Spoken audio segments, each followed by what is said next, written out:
The Amazon is hands down one of the scariest places ever.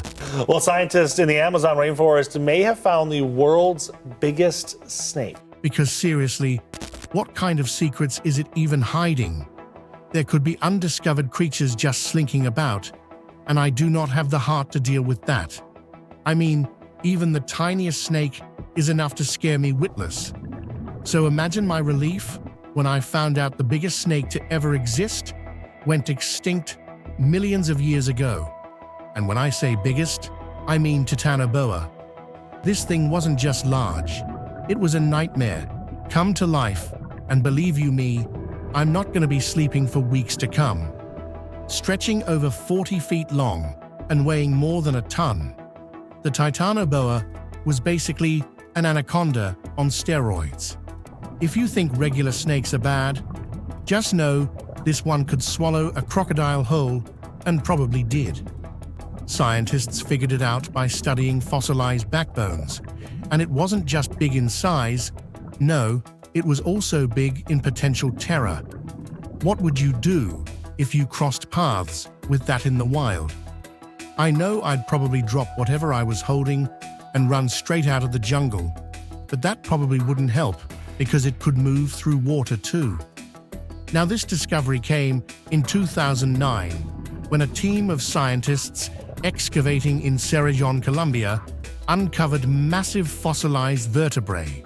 The bones were so big that they first thought they belonged to some ancient crocodile.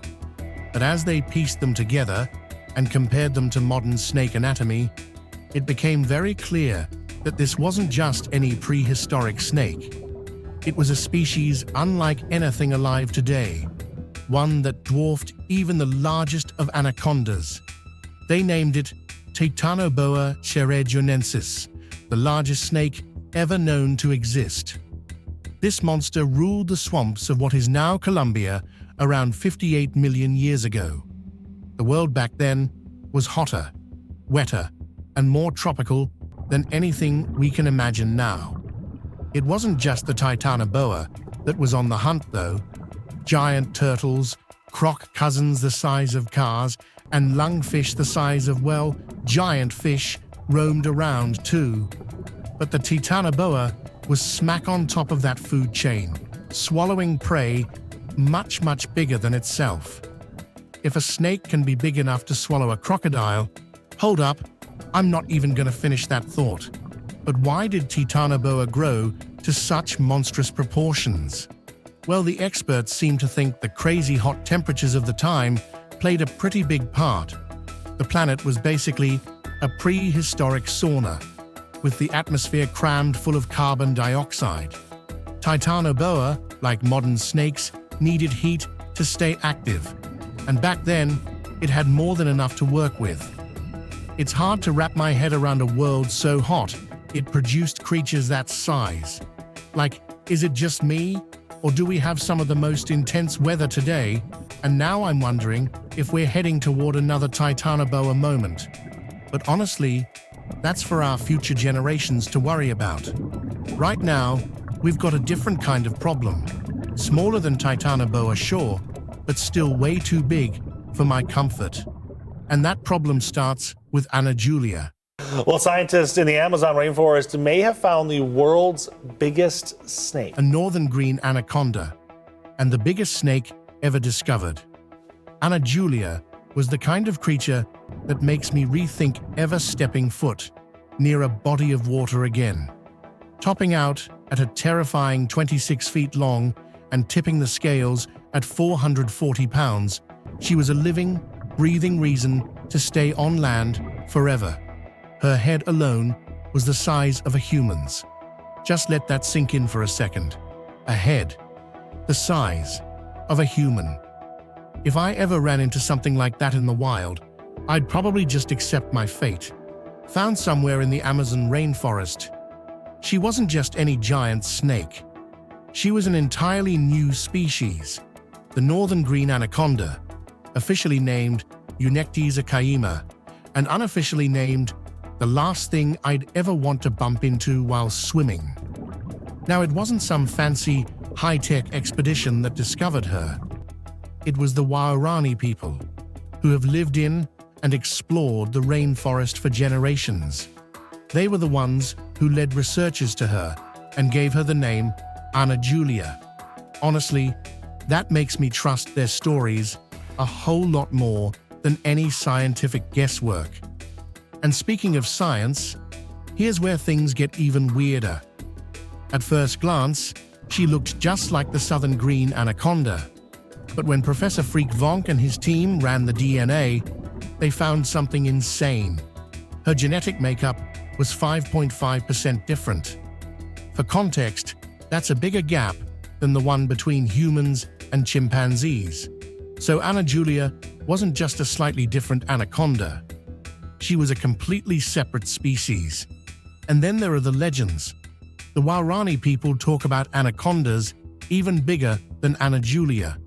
These are snakes over 26 feet long and weighing much more than a ton. No one's confirmed it yet, but after this, who am I to doubt them? But here's the part that really stings. Just weeks after we found her discovery, Ana Julia was gone. No illness, no injuries, just gone. She was strong, healthy, and had so many years ahead of her. She could have helped grow her species, one we literally just discovered. Professor Vonk was devastated. And honestly, who wouldn't be? It's not just a loss. It feels like something was taken too soon. Some giants just disappear before we ever get the chance to understand them, while others have ruled their world for centuries, like the king cobra. The king cobra is the undisputed giant of venomous snakes, stretching up to 18.5 feet long. The biggest one ever recorded measured 18 feet and 9 inches. That's longer than most cars. Back in 1937, one almost as big was caught in Malaysia and sent to the London Zoo. But when World War II broke out, the zoo had to put the snake down, worried about what would happen if it escaped during an air raid. That's how much of a threat they knew it could be. Now, as I said before, these guys call the forests of Southeast Asia their home, from India all the way to the Philippines, and they've got a bit of a reputation as snake eaters. And I mean that quite literally. Their diet actually consists of other snakes. They'll take down pythons, vipers, even their own kind. And despite weighing up to 20 pounds, they move with shocking speed, which is honestly the last thing you want from a snake this size. Then there's their signature move. When they feel threatened, they rear up, flare their hood, and suddenly you're face to face with a snake as tall as you are. Their venom is next level too. A single bite delivers enough neurotoxins to shut down a nervous system in minutes. But here's the thing. For all their power, king cobras would rather just mind their own business. They're not out here picking fights with humans because they've got better things to do. But if you do ever cross paths with one, that's not the time to see how close you can get for a cool picture. Give it space, back away slowly, and for the love of everything, do not make it feel cornered. Because if this snake decides you're a problem, you won't get a second chance. And personally, I'd rather not find out what it feels like to be on the receiving end of that bite. I have to say, the only saving grace we have here is that the king cobra sticks to its own turf, because the Burmese python has no problem invading new territory. It doesn't just move in, it takes over. Native to Southeast Asia, the Burmese python somehow found its way into the Florida Everglades, and now it's treating the place like an all-you-can-eat buffet. These snakes are huge, usually hitting 12 to 16 feet, but some get way bigger. One record breaker, ironically named Baby, was nearly 19 feet long and weighed over 400 pounds. Dude, that's not a snake. That's literally a living nightmare. They start off slithering through trees, but as they grow, they move to the ground and become full-time ambush hunters. They are not picky eaters either. birds, rodents, deer. If it fits, it's food. In Florida, they have almost no natural predators, which means their numbers just keep climbing while native wildlife keeps disappearing. Honestly, remind me to steer clear of Florida. That Disney World magic won't be enough to entice me. These pythons may not be venomous, but trust me, they don't need to be. They're pure muscle, and bear with me for a second. If something the size of a small car wraps around you, squeezing the life out of you without even blinking, what are you going to do? I'd just give up at that point. Honestly, if I found myself in that situation, I'm not even trying to fight it. There's no venom, no fangs, just raw strength. Florida's been dealing with this for years, and it's like playing an endless game of whack-a-mole. You think you've got it under control, and then another one shows up. But if you think that's the worst a snake can get, wait until you meet one named after a literal monster. The reticulated python This is the 25-foot-long snake called Medusa. has a record-breaking giant called Medusa, and just like the myth, one look at her might just turn you to stone. Medusa is not just any snake. She is a living, breathing record breaker, a reticulated python that stretches up to a crazy 25 feet and 2 inches long and weighs 350 pounds. That's longer than a giraffe is tall. And if that is not unsettling enough, she lives in none other than a haunted house. The Edge of Hell in Kansas City proudly houses this absolute monster of a reptile, and honestly, I could not think of a more fitting location. A snake named after a creature from mythology that could turn people to stone should absolutely live somewhere designed to terrify people.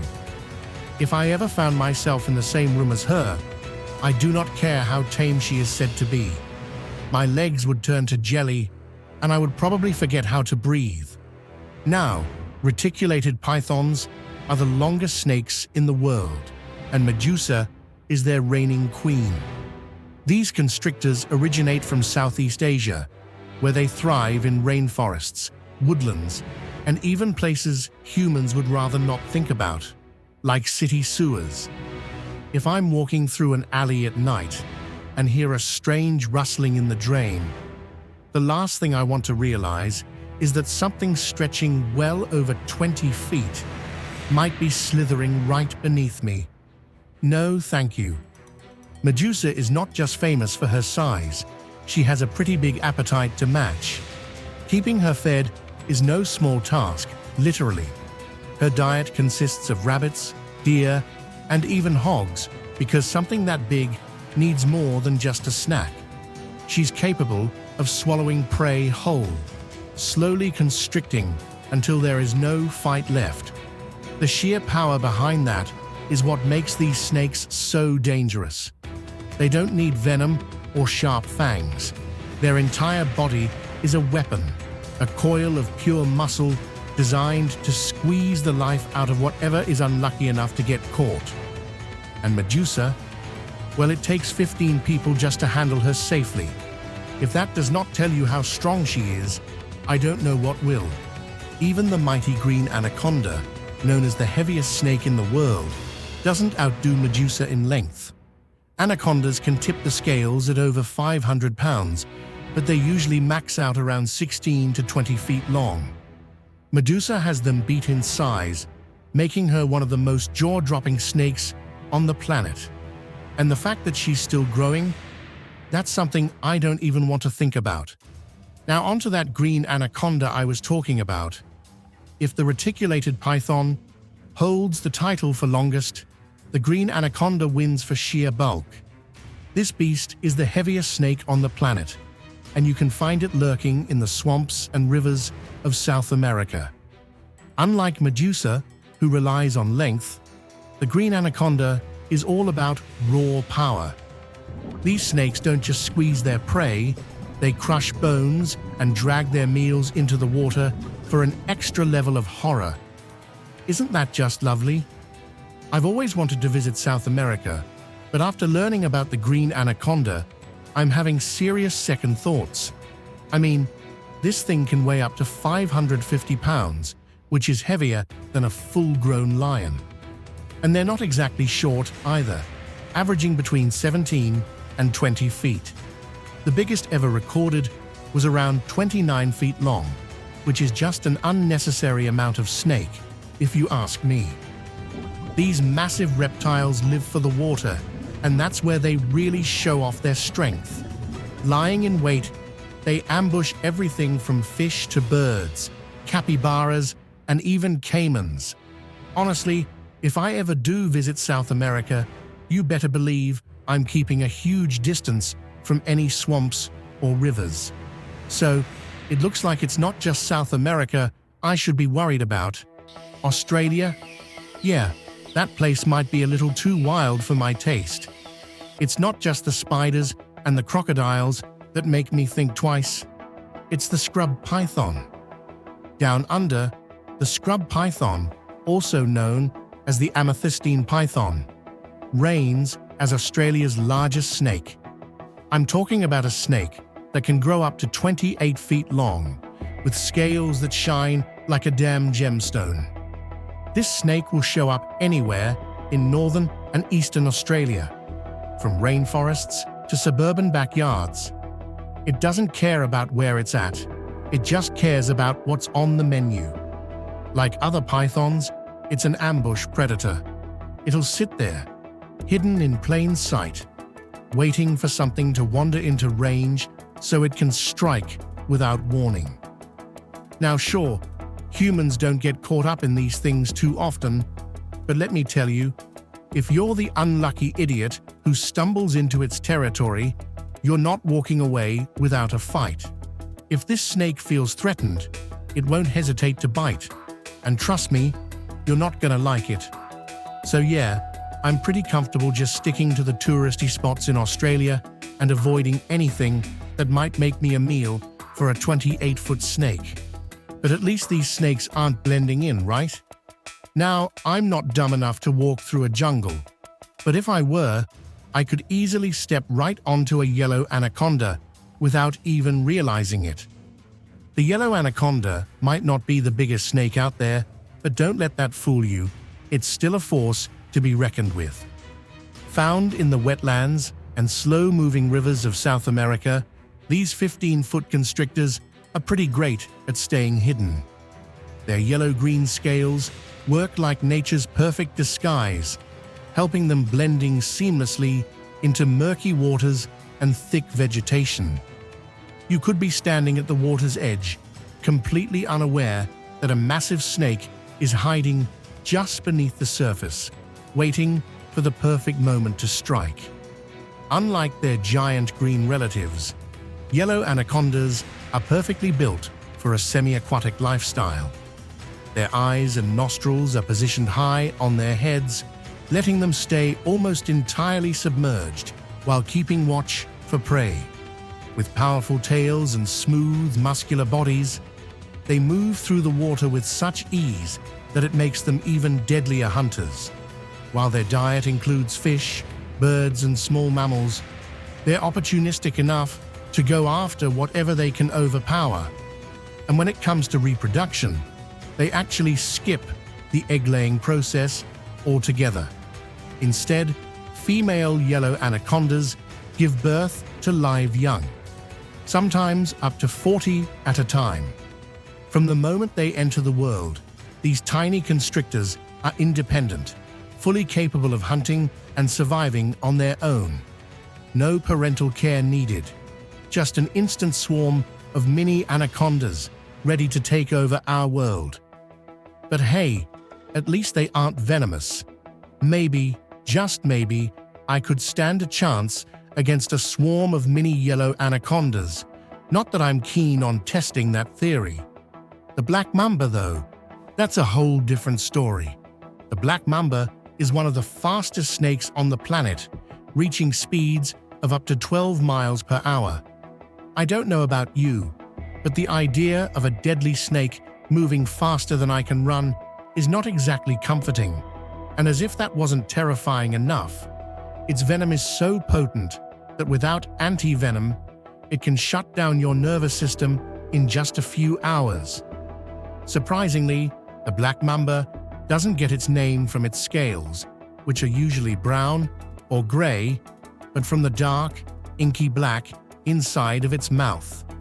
When it feels threatened, it rears up, opens wide, and shows that dark mouth as a warning. If you ever see that, it's safe to say you've made some pretty bad choices. And unlike some snakes that strike once and slither off, the black mamba isn't playing around. It'll bite several times quickly, injecting enough venom to cause serious damage. It also doesn't just stick to the ground. This thing can climb trees. So, if you were thinking you'd just scramble up somewhere high to escape, think again. But while the black mamba is all about speed and aggression, the eastern diamondback rattlesnake has a very different approach. It won't strike first. Instead, it'll give you a few seconds of grace before things get messy. When it feels threatened, it'll shake its rattle, sending out a warning that's near impossible to ignore.